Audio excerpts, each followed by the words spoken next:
Zach got his money back, but is not going to be able to get out of the business that easy. Belinda is stirring up some mess. And Angela, this is giving that you actually want Bryce. What's good, y'all? She gets this Erica Vane. Come and see right here on Erica Vane TV with another ZATIMA video. If you're new here, hit that subscribe button and turn on your bell notifications so you don't miss out on any of my content and conversations as it pertains to ZATIMA and the entire Sisters universe. Now, regardless of my little bit of upbeat pep in my step delivery of that intro, y'all, episode 4 again continued on with the sentiments that I have already had in the launching into the beginning of the series. I feel like there's a bunch of nothing happening, and I would honestly go immediately to Nathan, right? Nathan and Belinda are still bumping uglies. They still hunching, and yes, you are married, but you are separated. We ain't heard you talk about your kids. We ain't heard you or seen you go see your kids. You ain't arguing with your wife about actually seeing your kids. You are 100% perfectly fine with not going to work, not washing your ass, and not actually thinking about your family that you got at home, but you running up under Belinda's messy behind. Last episode, we literally watched her try to seduce him into telling Zach about Jeremiah putting his hands on Fatima.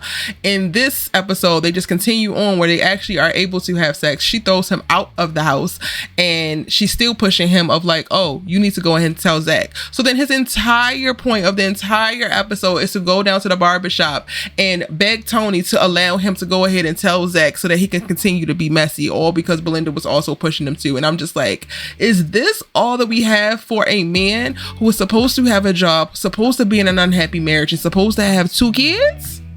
All he has to do all day is stand down at the barbershop and listen to Mr. Tony babble about, Mr. Tyrone babble about and Tony to tell him not to. You do realize that you're at, Tony's job. He actually has some gainful employment. He's doing things, right? Nathan. You do realize that, right? You're standing down here in the same clothes that you had on yesterday, which is probably the same clothes that you had on the day before, hollering and screaming about how you just got to tell your boy Zach because he needs to know that Jeremiah put hands on Fatima, even though you know very much so that if Zach finds that out, that he's going to go the violent route and then he's going to take his ass back to jail. So why does he actually need to know, especially given the fact that Fatima doesn't want to tell him? I don't know, but this becomes a major plot point, and it is boring. It has been a major plot point from the very beginning of the season, and now we're 4 episodes in. This will be the 2-hour mark of this content, and we have not gotten any further. So I am anticipating that we're really going to spend the first 10 episodes of this season with the will Zach or won't Zach find out about Jeremiah, only to lead up for Zach get into a fight with Jeremiah. But this is just one of the reasons that Zach could get into a fight with Jeremiah. They have unresolved trauma and issues, and not only that, their mother just died unexpectedly on them, which is going to do nothing but exacerbate said issues. So the fights are coming regardless. The back and forth is coming regardless. And on top of the fact that Jeremiah is actually an addict. So yes, Fatima is trying to hedge off any interactions that Zach could possibly have with Jeremiah.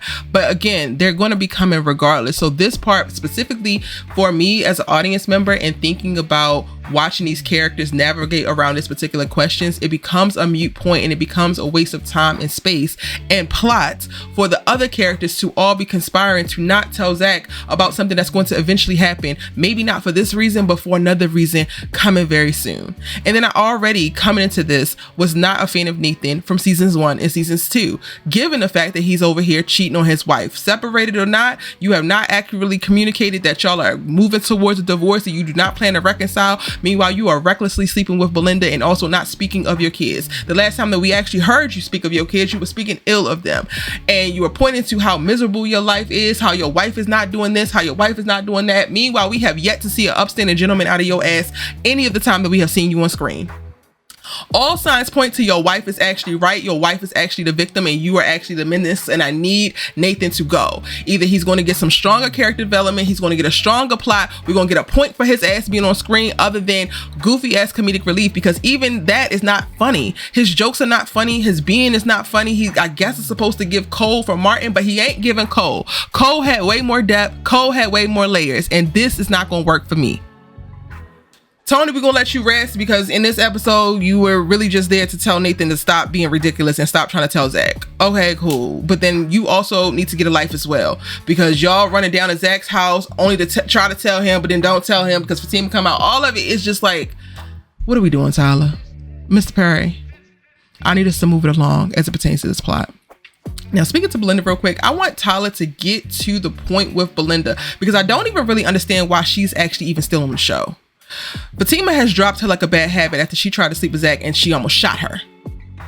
Every other instance that we have seen her, it's her trying to fake get back into good graces with Fatima and be her friend while also backstabbing her and compromising her on the back end.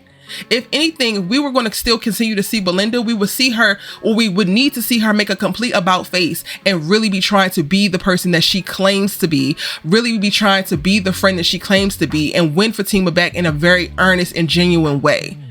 How the hell are you going to win your friend back and get her to believe that you're not disloyal, get her to believe that you're not conniving, get her to believe that you're not a snake, meanwhile continue to do snake shit? That doesn't make any sense. And Angela, while you can be sweet and cute, girl, and have all the best intentions in the world, you even being able to maintain a relationship and consistent communication with Belinda kind of speaks to who the hell you are or what you got in you too. Because birds of a feather do flock together, and you trying to maintain some relationship with Belinda simply because y'all have known each other for forever is not going to cut it.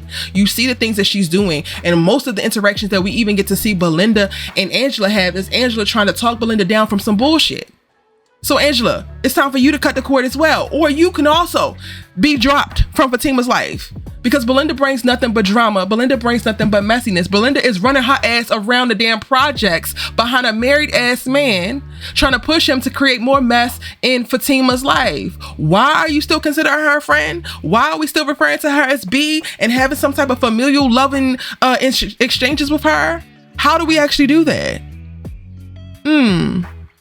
But Angela is a messing of herself, and not in a beautiful, complex, flawed, amazing woman kind of way. In a girl, what the hell is it that you want kind of way. You had this little jump off that you have coming over. He play like he don't know your name, and you play like, oh, I don't want no pleasantries. I just want the dick. Meanwhile, you get an attitude when he disrespects you by calling you out your name. And then he's talking about he wants more and wants a relationship, wants things to be serious. Tyler, first of all, this is written terribly, but okay. All of that is actually happening. And then crazy ass Bryce is outside screaming and blowing his damn horn on your lawn because he's spiraling about the 1.2 million of Zach dollars that he lost, only to now spiral more because his father has, I guess, thrown his ass out the family. He decides to get in the car because nobody cares about him and crash head first into another vehicle and has to go to the hospital. And now you're down at the hospital with the jump off attempting to support you, and you got attitude for him? The jump off is down there at the hospital in the waiting room of your old nigga. So your new nigga is down here in the waiting room of the hospital for your old nigga, and you got attitude with the new one? Angela, it's giving dense.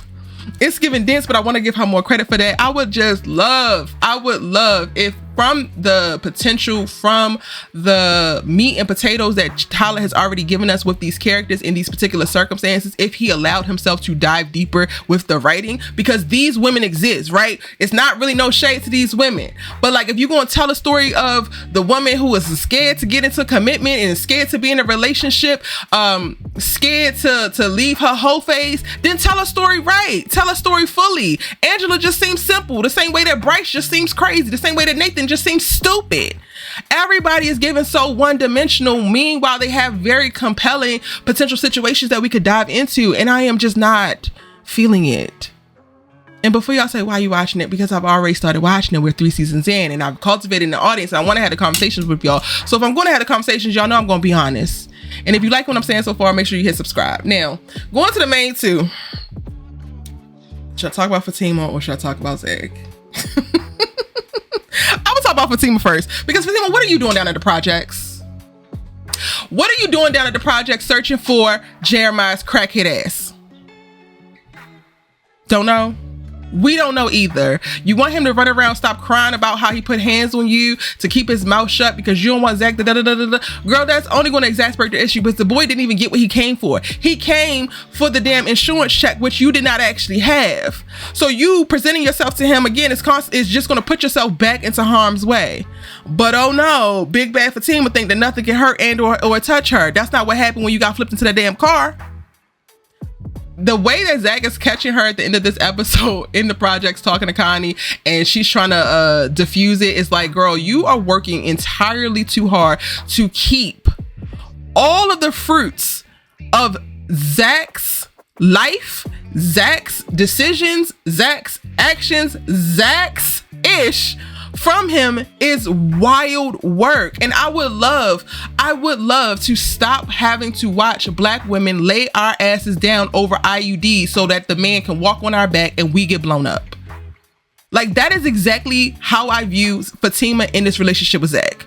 Girl, how much are you going to have to give? How much are you going to have to sacrifice? How much of a buffer do you have to be? Is it ever going to be enough? Because this is wild.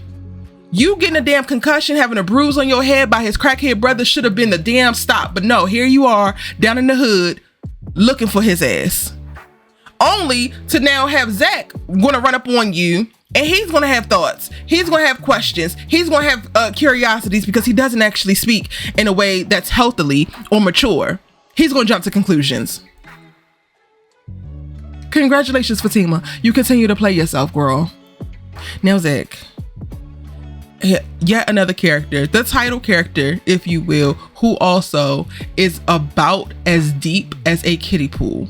And it sucks because he has all of the circumstances, including the 50-11 baby mamas, the no damn job, the no damn business acumen while also having a business, apparently having great pain and a good face. You literally have the combination of boy, but that's perfect for telling us the journey of the F-boy to prosperity, the F-boy to mature man, the F-boy to amazing husband, but yet and still Tyler will not give us that, and I do not know why.